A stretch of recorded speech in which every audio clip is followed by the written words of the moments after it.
Okay. Hi there, this is Dennis Wells. Welcome to the Financial Advantage podcast, where we are helping people create generational wealth through real estate and through making wise decisions, getting wise counsel. I'm joined here today by Lesley Banks Craft, and she is a realtor with Binkley Real Estate in Knox. And welcome to the show. Did I say everything right? Yes, you did. Hi, everybody. Very cool, very cool. So Lesley, I've heard a lot of great things about you. Can you take a few minutes and tell the listeners a little bit about your story, how you got into real estate, and what makes it so motivating for you? So back in 1996, I got into a car accident and broke my back in 4 spots. So I moved back to Knox from Indianapolis, and I started as a secretary in a real estate office. I stayed there until I had my son in '01. And while I was there, I truthfully enjoyed working with everybody. I enjoyed the houses and everything else, just the people. I really like being part of their biggest investment of their life. So that's kind of how I started. And then I had my kids. So I got back into real estate in 2017 once they got big enough. And I figured they were, old enough they didn't need me as much. So now I have enough time to help others with their stuff. Cool, cool. How many kids do you have? I have two, Okay. 23 and 20. Wow. Yep. They're big and grown, so they don't need mommy as much. So time Okay. to help somebody else. All right. Very good. Very good.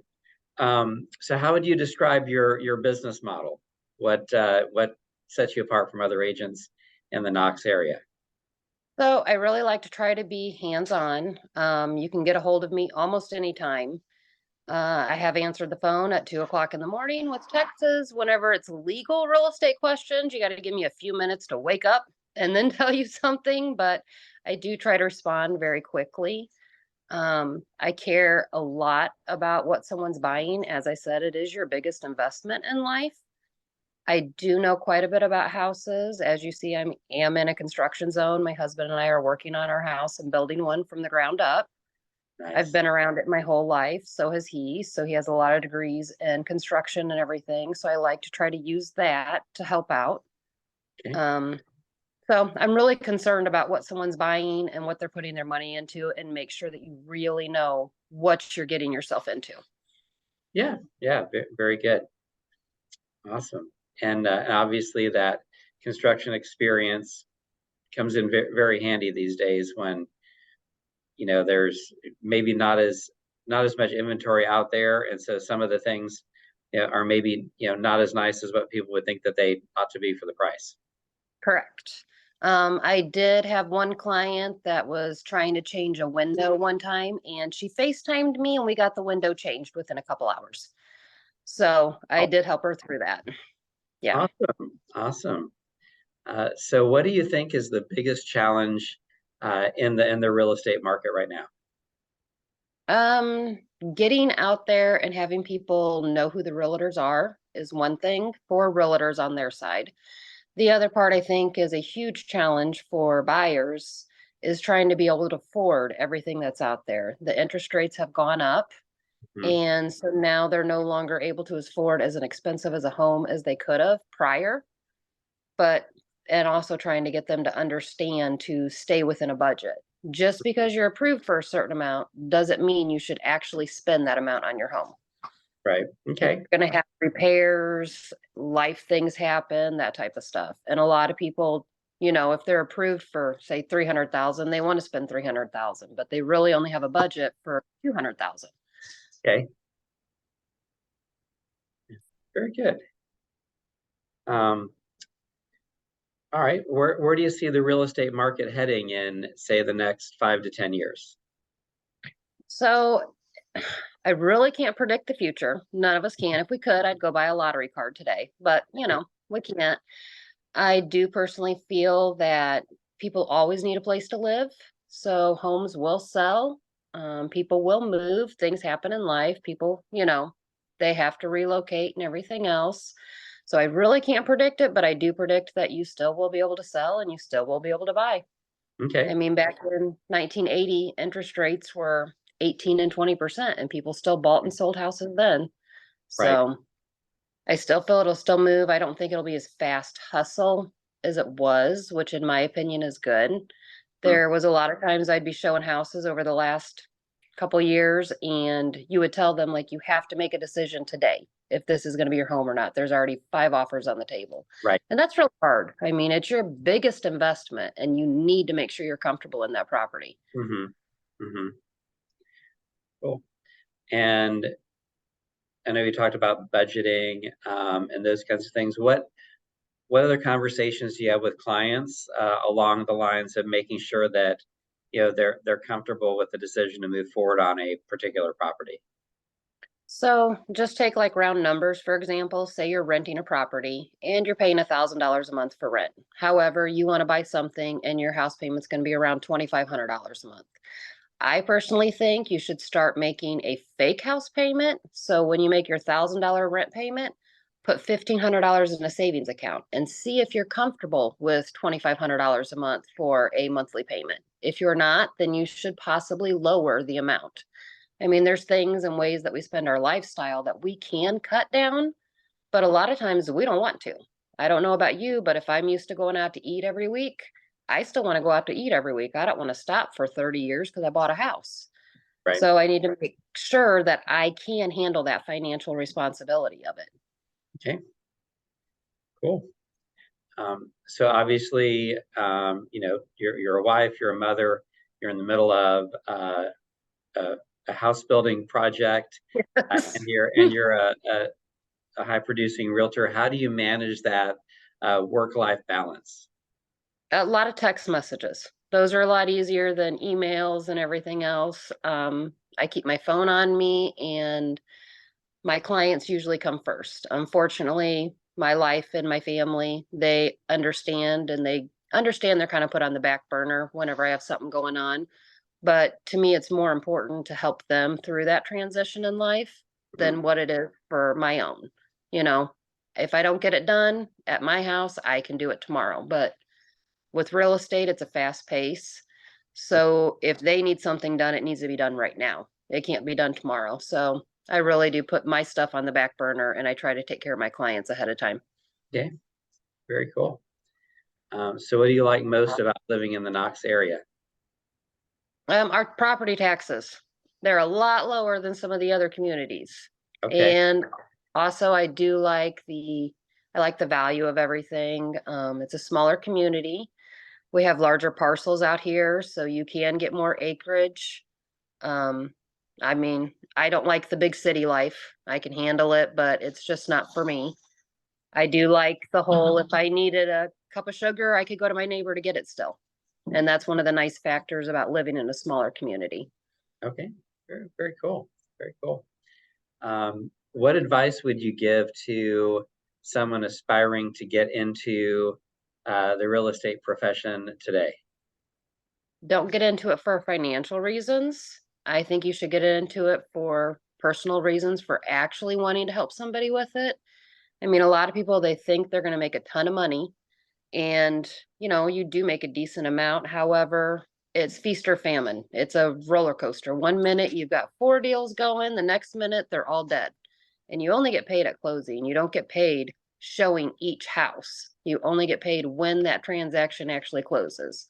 Mhm. So if you're going to get into it, you need to be able to do it for the proper reasons, not just for a financial backing. I got into it for the people, in all honesty, and trying to be able to help them.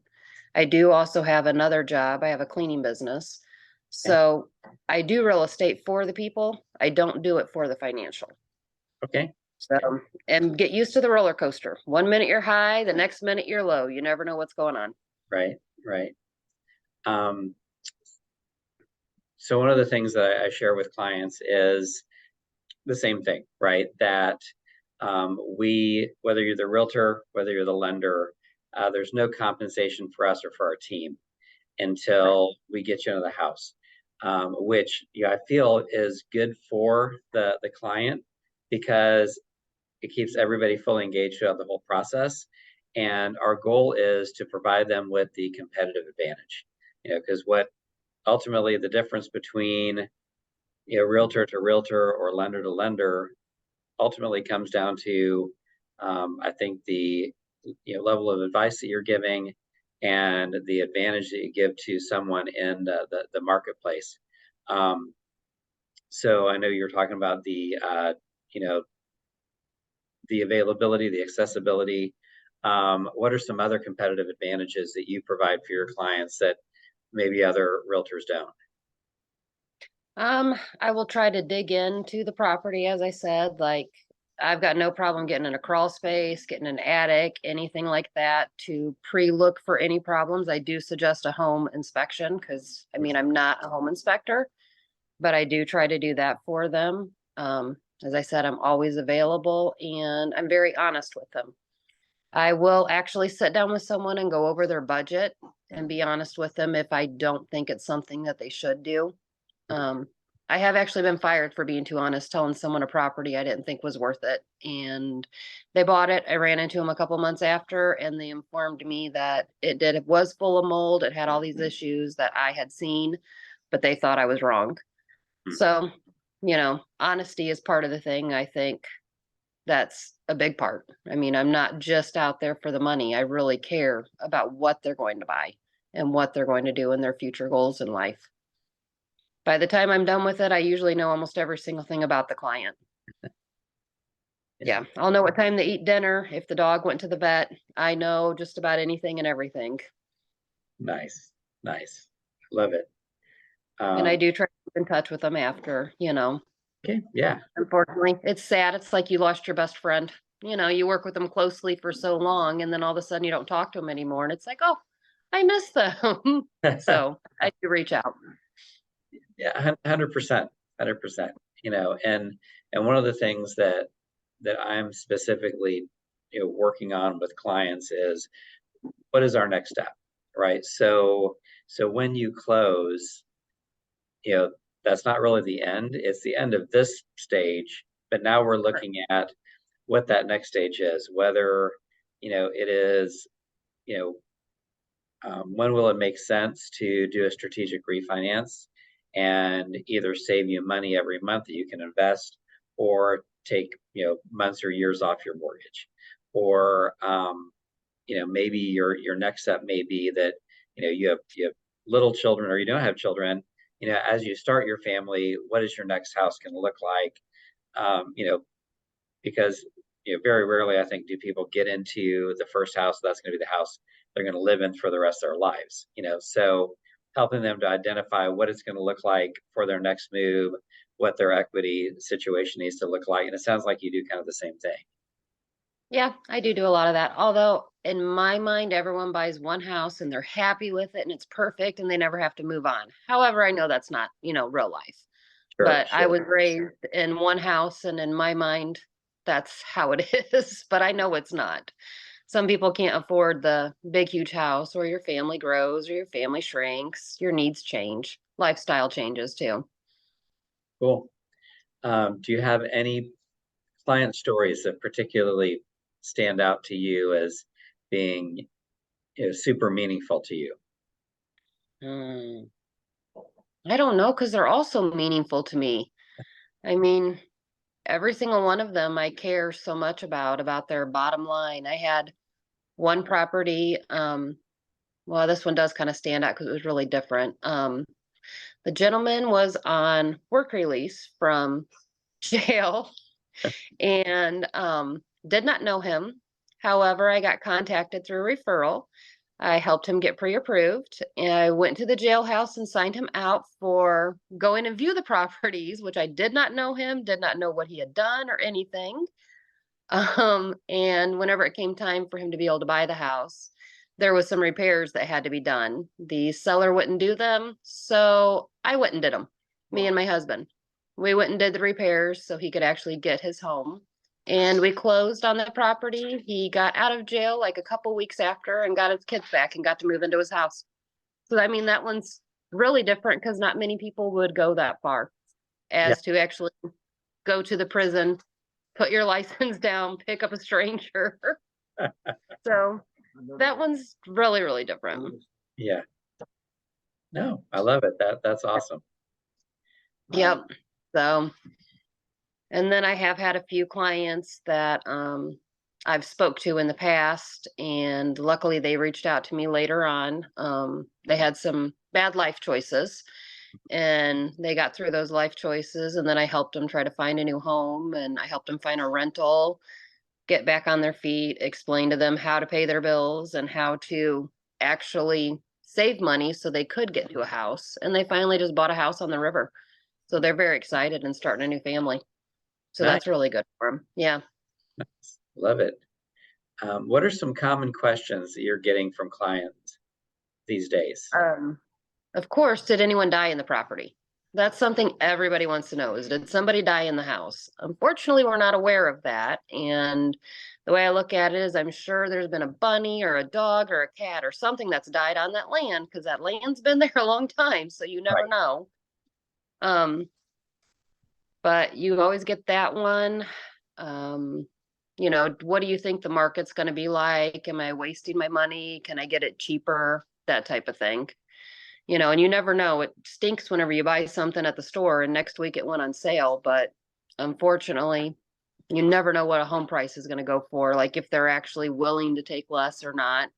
But you know the amount that they do want. You're just not sure on how far they'll negotiate with it.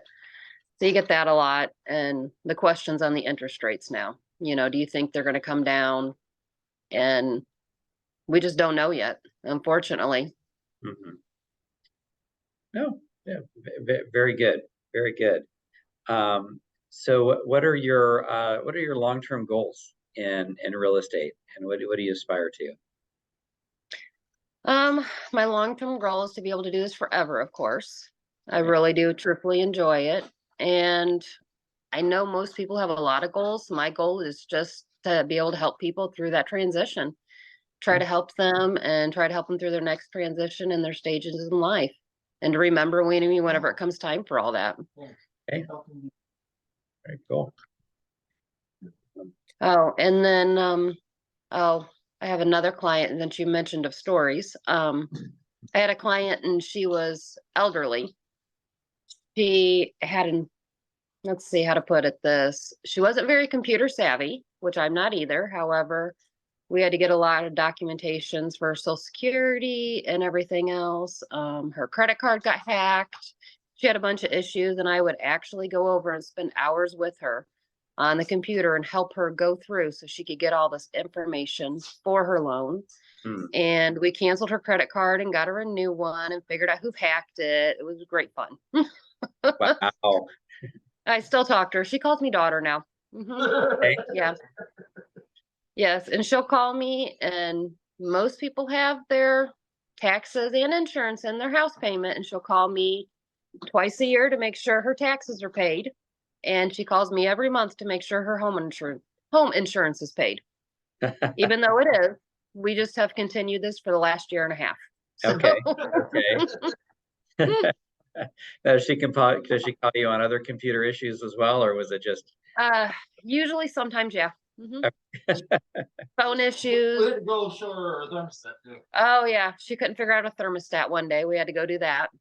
Help her turn the heat on. She couldn't figure out how to switch it back and forth. So, you know, once you work with me, it's not like we're done. I'm still there to try to help you with anything I can.